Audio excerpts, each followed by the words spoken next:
This painting shows something impossible, a scene that simply couldn't have been painted. 4 women inside a harem, the private quarters of an Algerian household, a place where no European man was ever supposed to enter. And yet here they are, painted in stunning detail by a French artist who claimed to have witnessed the scene himself. But did he really? That's a question historians still argue about today. What's certain is that this painting became one of the most influential works of the 19th century, and the story behind it is just as fascinating as the painting itself. Who was the painter? How did he supposedly get inside? And why does this painting force us to ask one of the most profound questions we can ever ask about art? This work is titled Women of Algiers in Their Apartment, and it's arguably one of the most thought-provoking paintings you will ever see.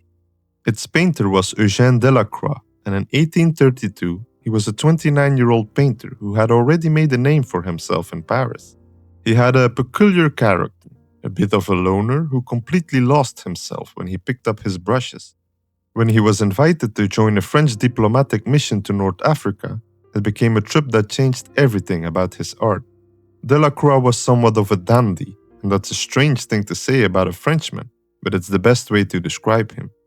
His fashion style and stiff character traits resembled those of the English aristocracy. Morocco and Algeria were, to most Europeans at the time, completely unknown worlds.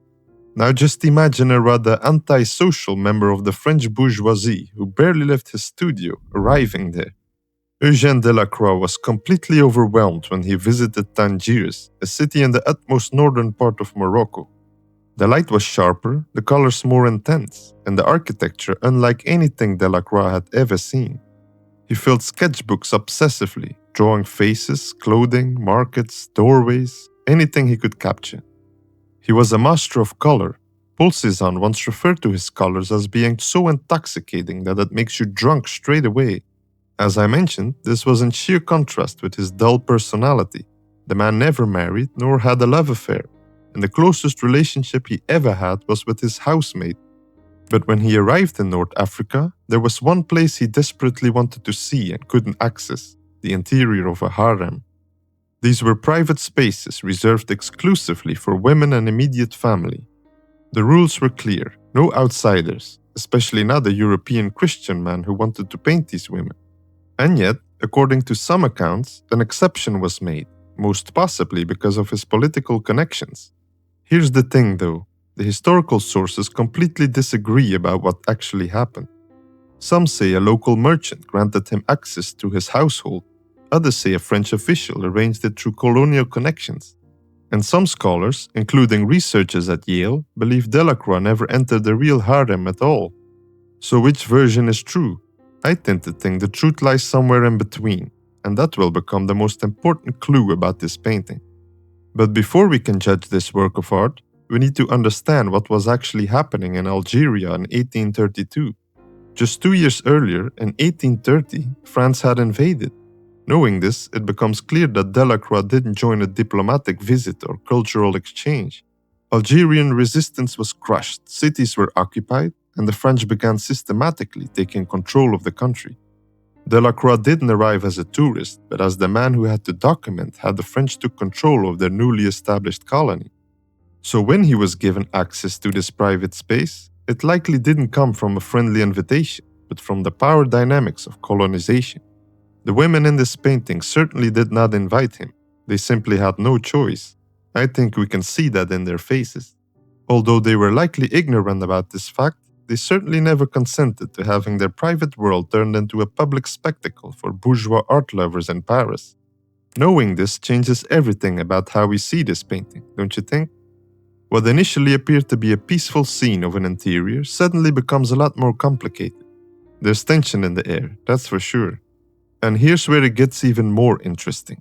15 years after painting this work, in 1849, Delacroix created a second version, which now hangs in the Musée Fabre, Montpellier.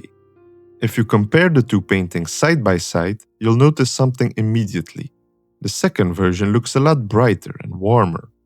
Granted, Delacroix's style evolved during these years, but the colors glow, and more importantly, the women appear more relaxed. By 1849, Delacroix's memories of North Africa had faded, and the few sketches he made of the interior of a harem didn't allow him to fully recollect the experience. And here's the key. He was no longer painting what he had seen, he was painting what he wished he had seen. It became a fantasy of an exotic paradise that never quite existed. This raises an uncomfortable question about the first version, though. If the second painting is obviously shaped by imagination, how much of the first was already fantasy too? In my opinion, and this is definitely up for interpretation, probably more than Delacroix would have admitted. To truly understand what Delacroix was doing, we need to step back for a second and look at something much bigger than these two paintings: the rise of Orientalism in Europe.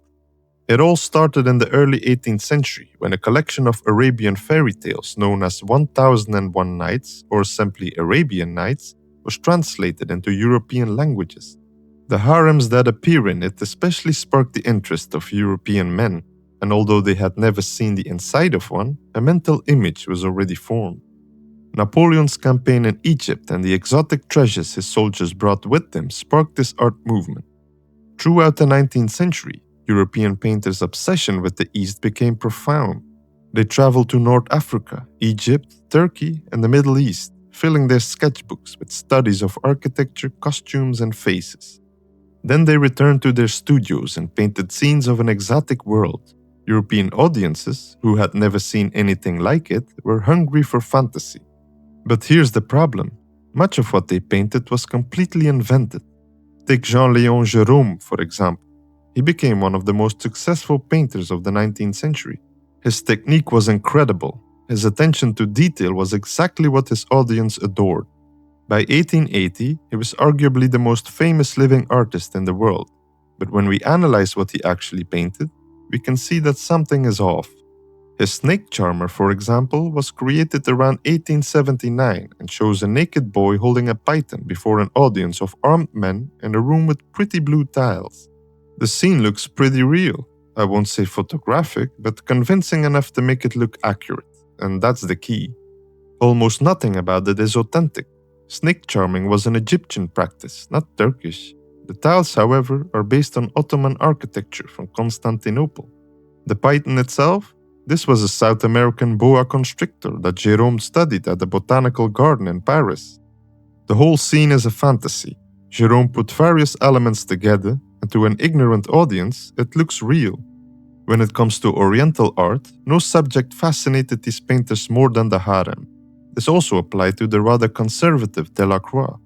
Just imagine, private spaces that no European man could ever legally enter. European painters depicted them constantly because they could easily let their imagination run wild. Jérôme also painted multiple bath scenes throughout his career, including his Moorish bath of 1870.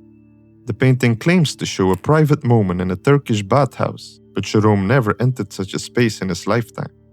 He painted these scenes in his Paris studio using French models and items he had collected on his travels. The women in his paintings weren't women from the East, they were professional models from working-class neighborhoods in France. The harem existed only in his imagination. That's where Delacroix's painting might just differ, but I'll get to that in a minute. Perhaps no painting better illustrates the fantasy of Orientalism than a painting titled Grand Odalisque by Jean-Auguste Dominique Ingres. We see a woman reclining on silk cushions, turning to look back at us over her shoulder. She holds a peacock feather fan, a hookah pipe stands right next to her. It was probably the ultimate fantasy about the mysterious East, and that's when things start to seem off once again. Just look at her face. She's clearly European. Her skin tone and expression could be those of any Parisian woman at the time. When critics first saw this painting, they attacked it. For good reason, because the anatomy of her elongated back isn't exactly accurate. She appears to have extra vertebrae. Did Ingres add this to emphasize her curves? Probably. But here's what I find most interesting. Ingres never traveled to the Middle East or North Africa, not once. He tried to paint an Eastern woman without ever meeting one. The Eastern items he included simply aren't enough to make us believe this lie. Ingres' fantasies evolved over time as he painted the Turkish bath in 1862. He was already 82 years old back then. The circular painting depicts dozens of nude women lounging and bathing in what appears to be an Ottoman bathhouse. It's an extraordinary work of art, But as you can see, few of the depicted women were based on real Turkish women. The vast majority of the women's faces are European. The whole thing is a product of an old man's fantasies about a place he never visited and women he never met. There's a remarkable anecdote about this painting though. When Prince Jérôme Bonaparte acquired this painting, his wife was so outraged that he had to return it instantly. It wasn't shown publicly until 1905, decades after Ingres died. Anyway, as I already mentioned, fantasies can run wild, and sometimes they take a disturbing turn. I find the most shocking Oriental paintings those depicting slave markets. Jean-Léon Gérôme painted his slave market in 1866. It shows a nude woman with a pale body being expected by a potential buyer. He sticks his fingers in her mouth to check her teeth. However, Jérôme had never witnessed such a scene, and more importantly, open-air slave markets of this type didn't exist in the mid-19th century Middle East. The painting was once again a fantasy, but one with strong consequences. It suggested that the East was barbaric, while the civilized West had abolished slavery. It allowed European viewers to feel morally superior. But were they, however? Weren't paintings like this created so that European men could enjoy the spectacle of a naked woman's degradation? Yes, the Orientalist art movement opens up thought-provoking questions about art, that's for sure. So how about Delacroix's painting, Women of Algiers in Their Apartment? Was this the only accurate depiction inside the harem in the 19th century? Or was it also a warped view of reality that was influenced by a fictional idea of what the Orient looked like? When we look closely at his 1834 painting, we start to notice things that don't quite add up. In his journals, Delacroix wrote that these women reminded him of classical antiquity. He mentioned that they looked like Greek or Roman statues come to life. That comparison tells a lot. He clearly didn't see them as Algerian women living their own lives. He saw them through the lens of European art history. Just look at the intricate details of the interior. The drawings he presumably quickly made when he entered the harem are quite simple, so he had a lot to imagine when he picked up his brushes to paint this work. Don't forget, he only completed this painting 2 years after his visit to North Africa, which isn't too long, but not in the past weeks or even months either. He painted several elements from memory, and this automatically makes them imaginary. And yet, despite all of this, there's something about this painting that feels different from the others. Most paintings of harems from this period depicted women as passive, sexualized objects. Ingres painted his Grande Odalisque as a woman lying on a bed, her body twisted into an impossible pose. He designed it entirely for the viewer's pleasure.